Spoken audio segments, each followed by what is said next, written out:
Hi there! Today I am going to install an Electrum server next to my Bitcoin client. I will build it, sync it, and test it by connecting an Electrum wallet to my full node. In part 2, I will show you how to access it remotely, from anywhere in the world, over Tor. So let's get started.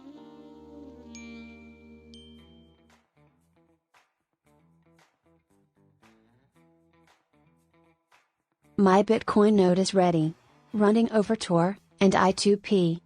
So let's go to GitHub and get the software.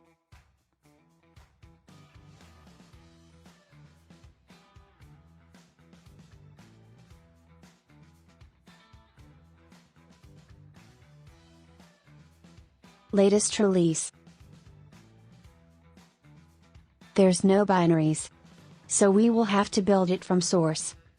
Let's go back to the terminal and I will guide you through the process. Make sure you have these 5 packages installed in your system.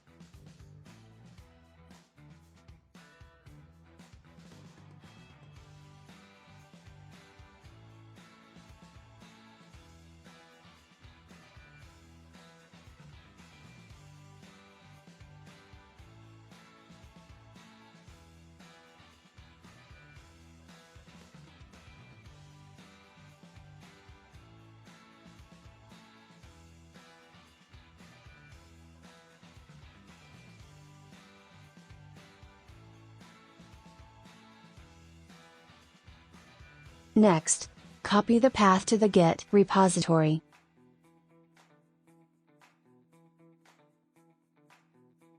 And clone it at home. Latest release is version 0.9.7.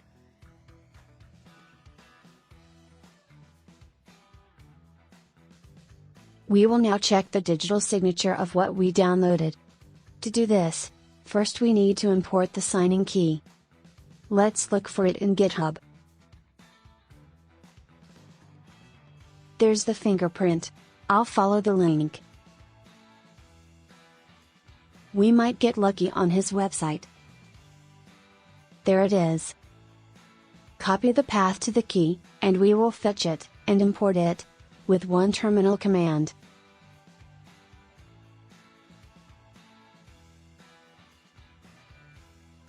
We got it. And finally type this command, to check the digital signature of the Git repository. Good signature. So, we are ready to build our Electrum server from source. This might take a while, so type this command, and relax.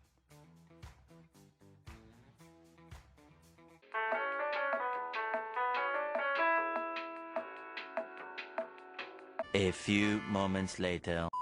We got a directory called target. Inside the subdirectory, release, we find the executable binary we're interested in. electrs. To run the Electrum server, we execute this file. We could also add this directory to the path environment variable and run it from anywhere in our file system.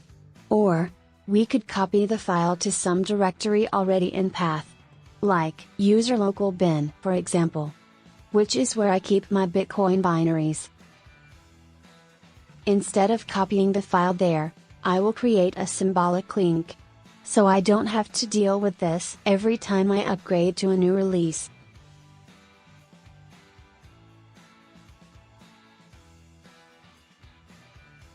Let's test it. Great. Now I can run it from wherever I want. We're almost done.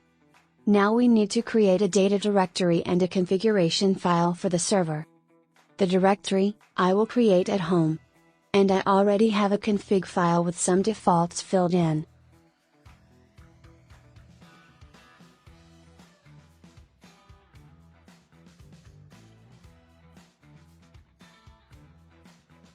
We need to specify 3 fields. First, the path to our Bitcoin data directory.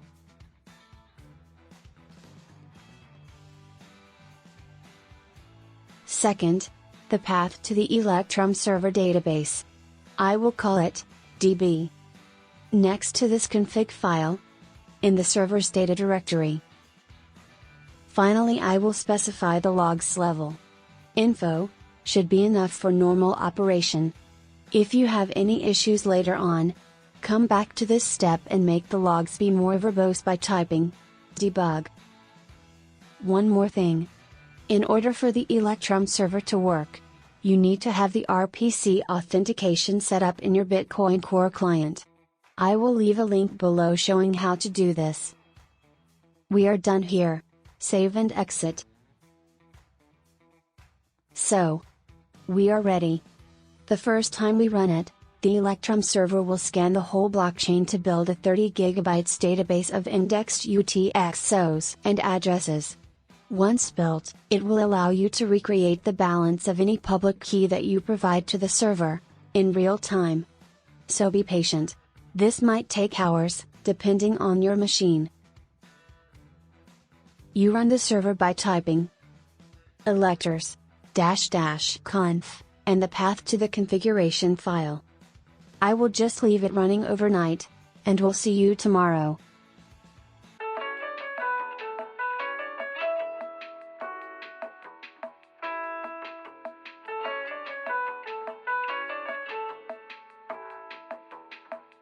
Day 2. The server has caught up with the latest block on the blockchain, block 737,431. At this point, I already have a working Electrum server. So let's try it out. I will download the Electrum wallet, and we'll try to connect it directly to my node, through the server. First, let's get the 3 signing keys of the digital signature.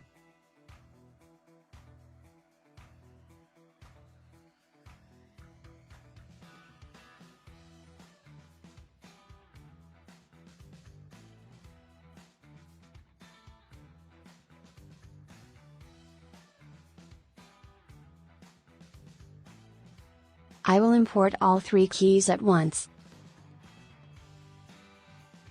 And now, I will download the software and its digital signature.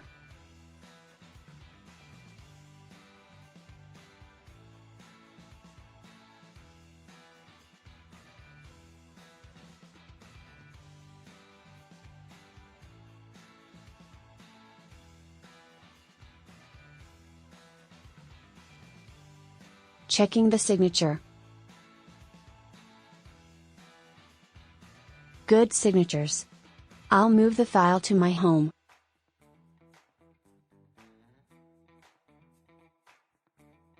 Notice that the file is not executable. I will make it so.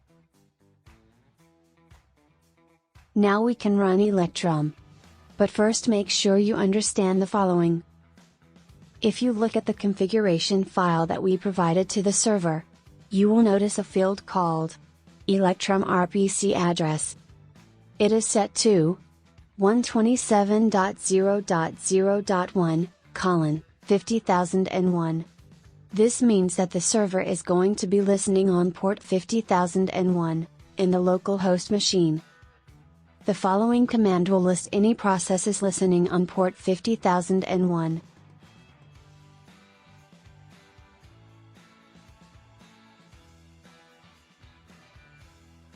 There it is. Our Electrum server listening on the specified port, on our local host. I will now run Electrum, with 2 options. The first option, oneserver, makes Electrum never connect to any other server other than the one I will specify.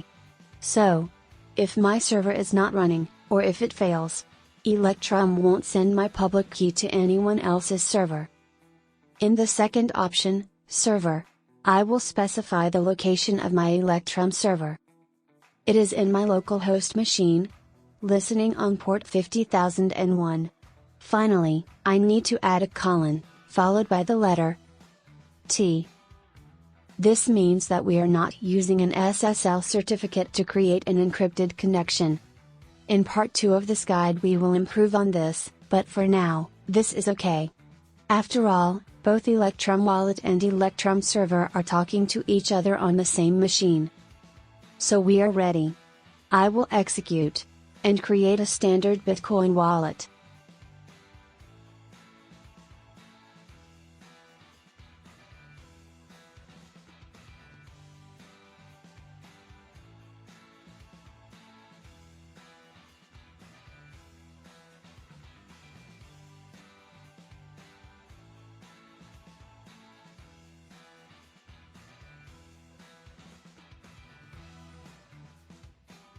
Check that out.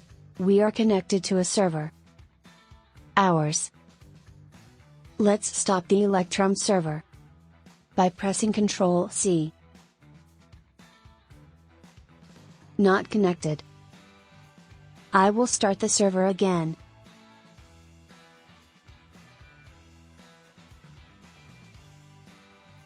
Connected. Try it yourself by importing into a watch wallet any public master key that you own. From now on you can be totally private, not giving away public keys nor addresses to a centralized free service, who will most definitely sell your data at some point in the future. Next time, we will harden our server with a firewall and encryption. We will need to do that if we want to access it from another computer in our local network, or from anywhere in the world, using a Tor hidden service. See you then.